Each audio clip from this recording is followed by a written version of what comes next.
Chelsea, believe this goofy man when he tells you that he don't like you. Because that's exactly what he's telling you. And that's exactly what your head and your heart is telling you that he's telling you.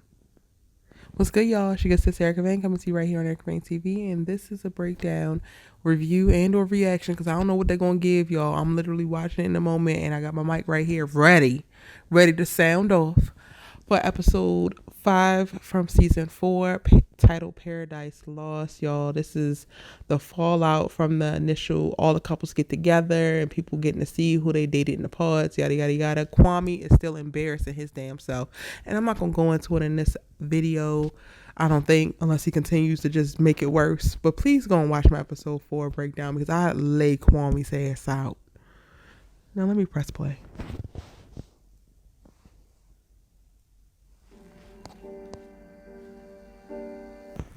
All right, y'all. So Irina and Zach go their separate ways, and Zach tries to double back to Bliss. We're going to have to wait until the next batch of episodes roll out, because they only release episodes 1 through 5. Y'all already know I don't like Irina's ass. And Zach, I don't know about you either. So I'm just going to go ahead and skip, okay? The preview for the rest of the season is what's really worrying me, not necessarily the episode. Oh, actually, let me go back to Zach and Irina real quick, because like Zach coming out and be like, this has been horrible. Why didn't you say that from the jump? Because you knew that this girl was dragging you through the mud.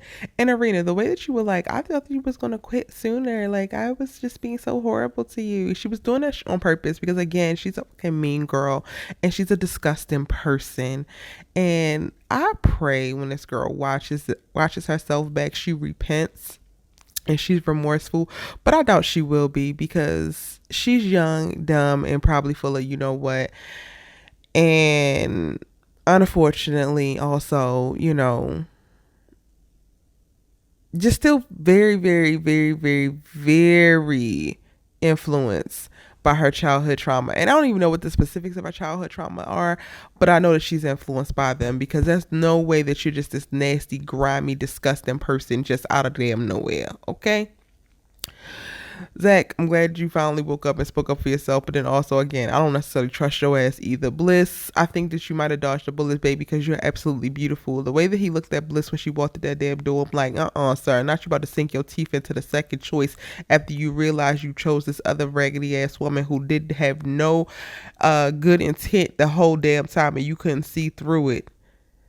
Because you could also, like, so many of us, this season has really reminded me how many of us get trapped in stupid ass, toxic ass cycles of like trying to prove how worthy we are, instead of reassuring ourselves, instead of loving ourselves, instead of improving our self-worth.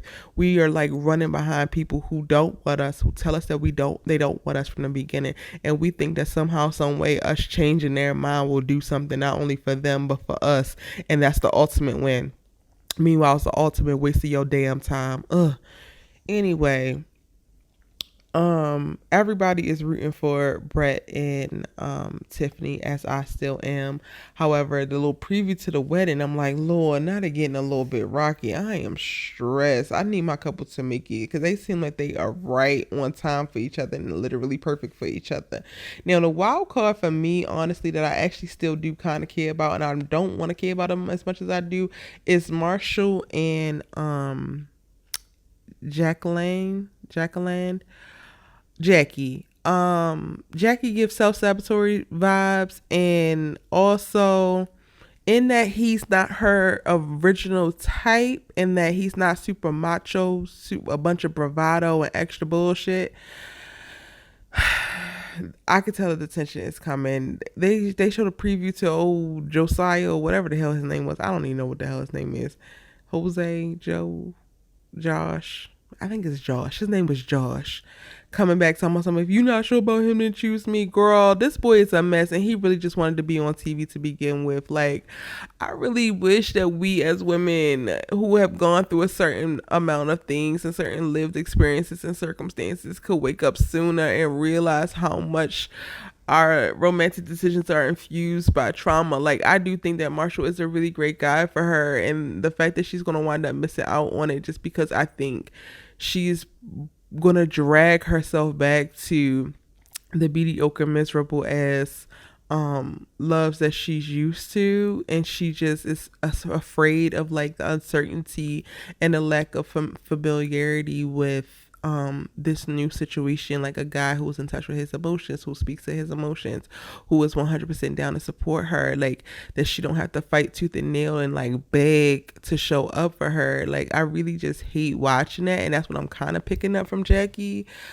um and then when it comes to Marshall, I also like, while I think that he's a great guy, I think he could stand to like not feel so convicted to like make others feel good, if that makes sense. Like he's really great and he's empathetic, he's in touch with his emotions and everything, but I do want a little rough from him.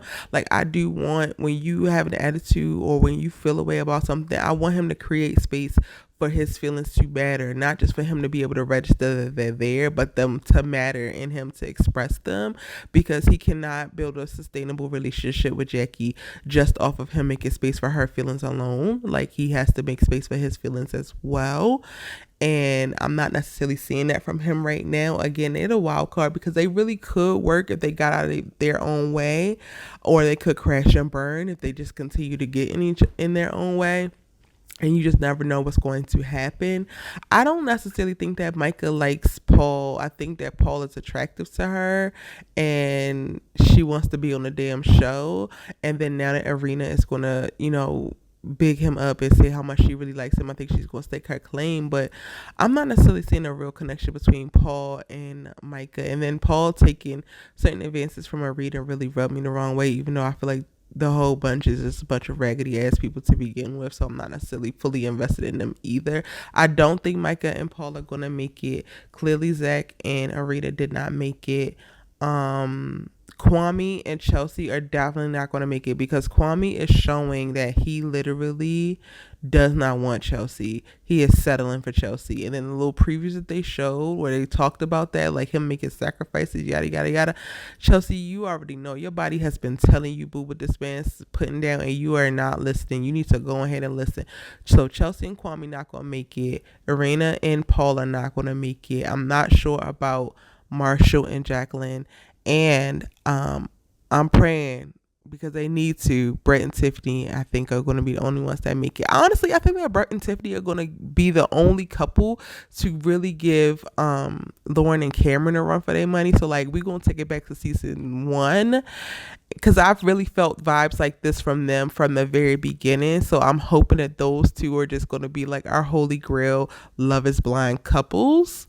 And I'm fine with that. Everybody else can crash and burn. Well, I don't want Marshall to like struggle or whatever. And I don't want Jackie to struggle either.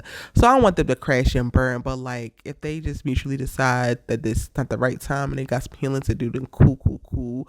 But like everybody else, y'all can crash and burn. And I don't give a damn. So yeah, that's my thoughts, y'all. I hope that y'all have enjoyed thus far my conversations around Love is Blind, because not really necessarily reviews.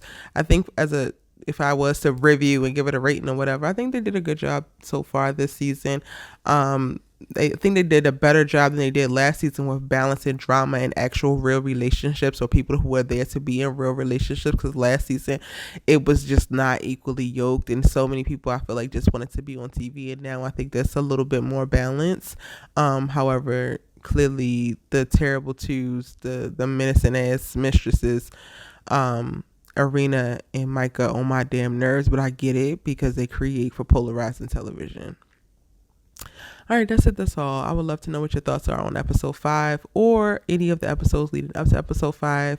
Drop them in the comment section down below so we can keep the conversation going. Subscribe if you haven't already, and I will see y'all when they drop the next round of episodes for more Love is Blind content. But if you want to catch me sooner than that, I'm breaking down Power Book 2 Ghost here with my first reactions every Friday, and then on Erica Vane TV. I am doing new videos every day, breaking down all of your favorite scripted television and films. See you in the next video.